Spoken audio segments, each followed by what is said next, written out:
Hello, and thanks for spending some time with me today. So, most of you want to know where the heck I have been and what's going on with all the cars and the projects. So stay tuned.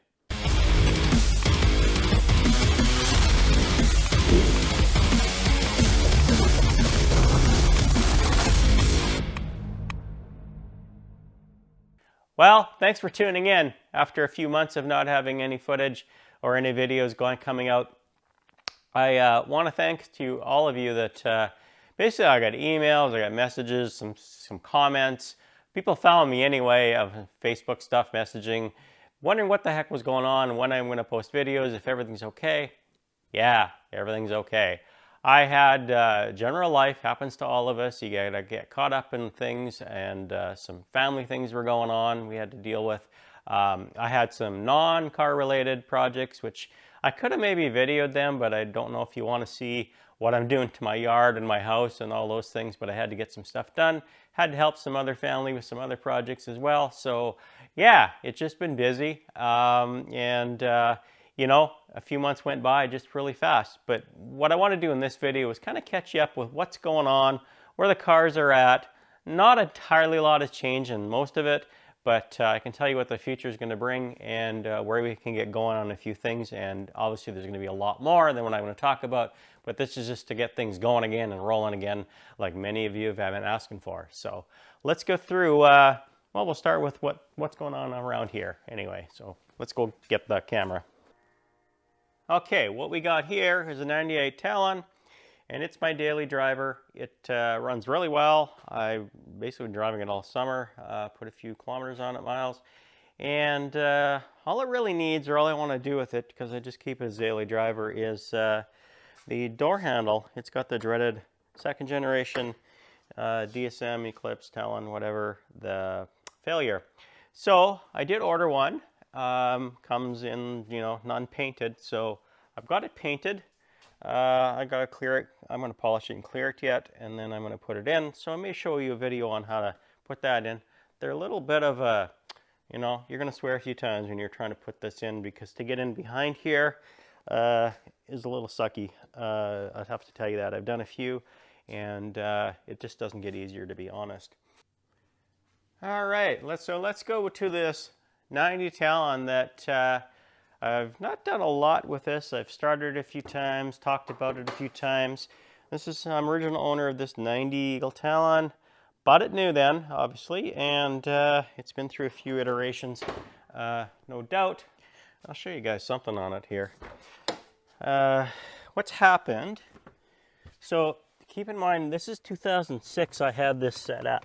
So this is a VGA screen to a computer. I got a laptop in the back there. What I did is I have one of these turns on the computer, that one, and that one turns on the actual inverter to fire up the laptop basically, and then that is an indicator that the power's on. Worked great. So I use this for basically ECM link, so basically tuning the car. I use this kind of type rather than my finger, but again, this was in 2006 I did this, so this was pretty early on. No one else had really done anything like this. It worked well for tuning when I needed to on the fly. I could look at my logs when I raced and stuff. It was awesome. What I got to do now is, because that inverter isn't turning on, so that means the laptop isn't turning on.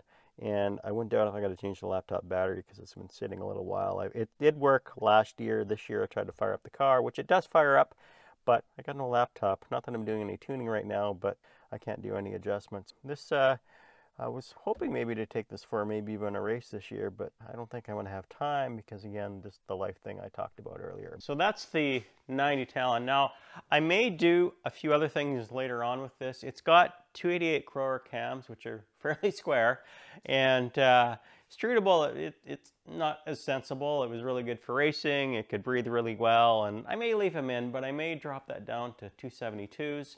Plus, if I want to do a bit of highway driving, I'm sure it's fine, but I thought just maybe getting, you know, not just putting much wear and tear on the springs perhaps, valve springs, etc., and the valve train.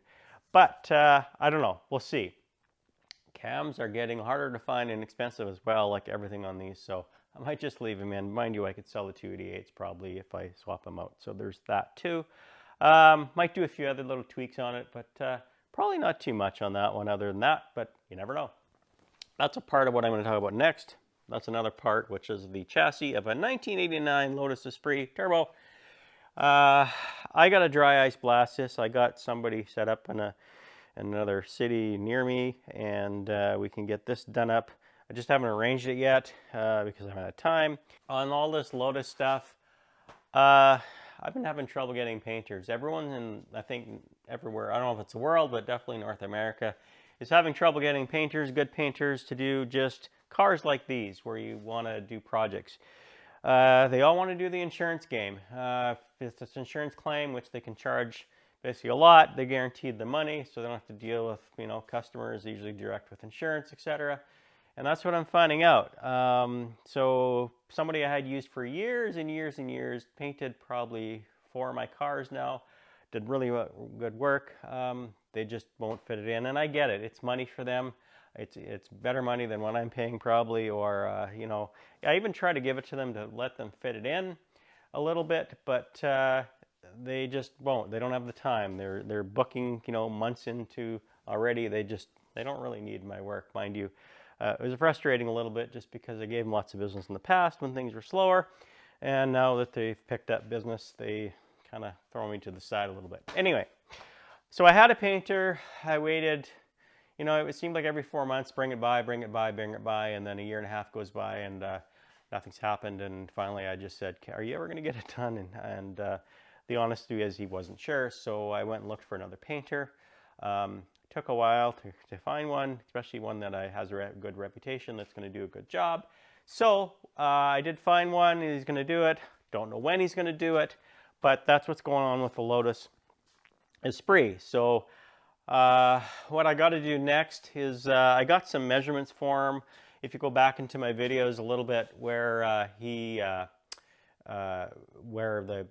they butchered whoever had it before, they butchered the back end of it. The fuel flaps aren't there. They've kind of put just a cap on and stuff. So if you go look at some videos wherever they are, just look for them and you can watch it. I got some measurements for him to put that back in. I was going to do it myself, but he said he'd rather repair his own butchered work than after he cuts it out and stuff, than me trying to attempt, and then he might have to clean it up, which I get. So anyway, I got to take this window out very carefully. I might do that in the video, I guess, for some fun and some other stuff. I got one of these to put in and basically try to take this out. You're not going to be able to paint in here unless this glass is out. And this glass, last I found out, is you can't get this anymore.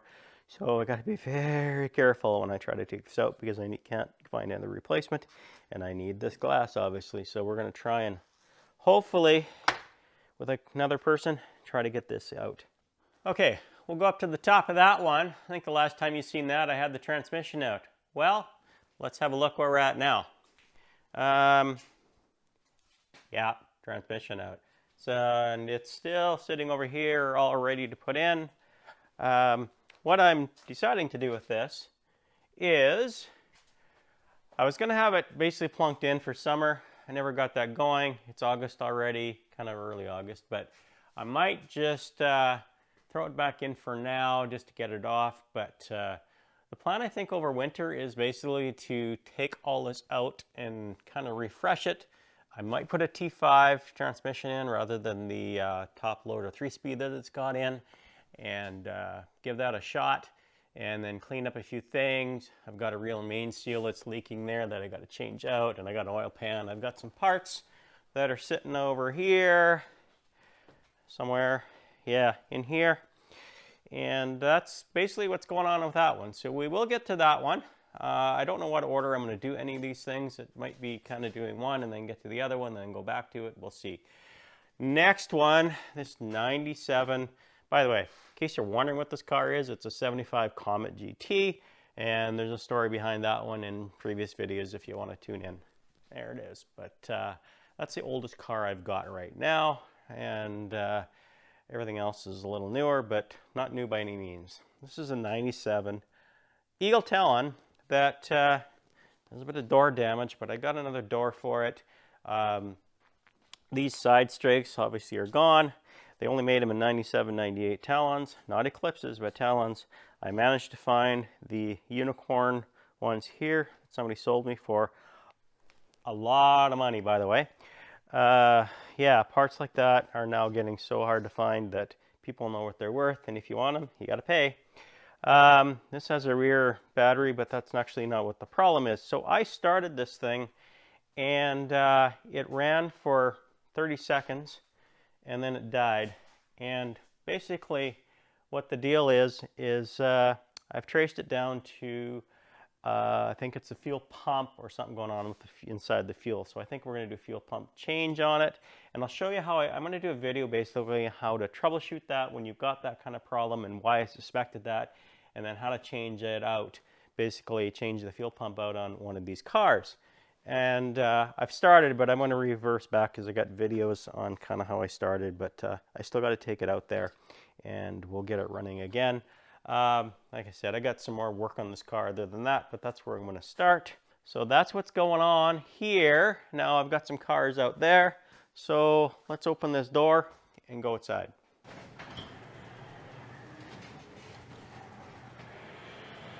Okay, that is a Spyder Eclipse. It's a 95 if I remember right. And it's not in bad shape, but it runs really rich. There's an early video on when I got this thing. It was quite a trek to get it back to me from where I bought it. It was like, I don't remember how many, it was like 1,000 miles away or something like that. And I blew up a truck engine towing it, and then I tried to drive it back, and I did, but it was using fuel. Anyway, it was quite an adventure if you want to watch it. It was an interesting episode, one of my early ones actually. It is turbocharged, by the way, but it's an automatic, and I'm not a big fan of automatics normally, but it's the first one I got. It's okay because it's probably in a at least a convertible, which is more suitable automatics. I don't know. A lot of you guys like automatics, I guess, now that they're consistent for racing and that. And obviously, you can still get more parts for automatics than you can for the manual transmissions or the turbocharged cars right now. So that helps too. It's in pretty good condition. It's got some, got some sun damage here a little bit.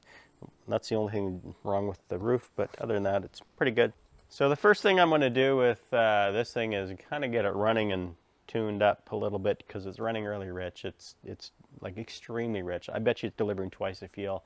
I think there's no vacuum lines or is part of the problem. It could be all the problem, but definitely got some work on it to do. So yeah, so you're going to see that one too. Again, I don't know what order I'm doing any of these, but I will be doing them. And if we go over here, that is where the rest of the Lotus is ready for delivery to the painter. I did actually take it to him, and he did look at it, everything I had in there. And then after that, well, we can go take a look and show you what it looks like in there if you'd like. Let's do that. I think most of you have seen this, maybe not in here, but you've seen it apart. You've seen me strip this. I've got a whole series on this thing. When I told you about the back end, how that looks awful, you've seen that. The series that I have on this, it's going to continue on. Obviously, the whole thing's going to get redone. Pretty excited.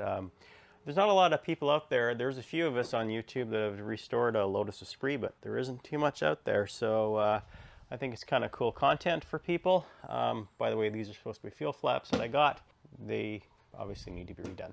So anyway, it's going to be an exciting build when we get going on it again. I was hoping to have it done by now, but as projects go, usually they go, oh, I don't know, probably 4 times as long as you hope they would.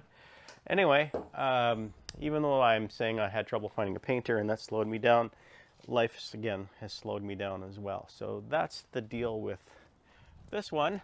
Lots of parts to get painted. Hopefully when we get on it, and then come this winter, I can start assembling it, and which will take a lot longer than it did to disassemble. So that's the Lotus. Also, if you're wondering, one of the projects I did is that retaining wall right there. All right, so that's the shop. That's what's going on. gonna have some other projects that are coming as well. There's gonna be some cars that I worked on in the past coming back as well.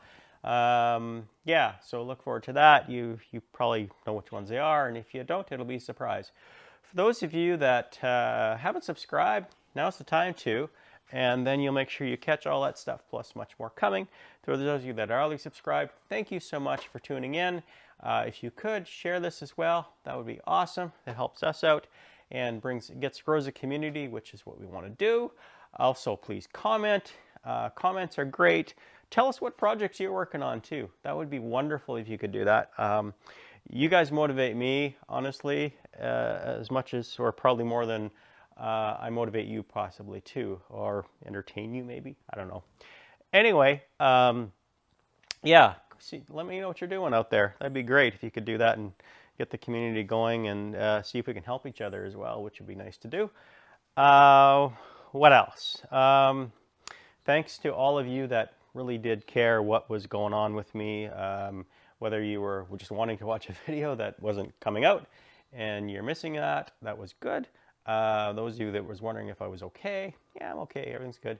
And yeah, what else? I guess the other things you guys were saying was, you're just curious, I guess. Yeah, that's fine too.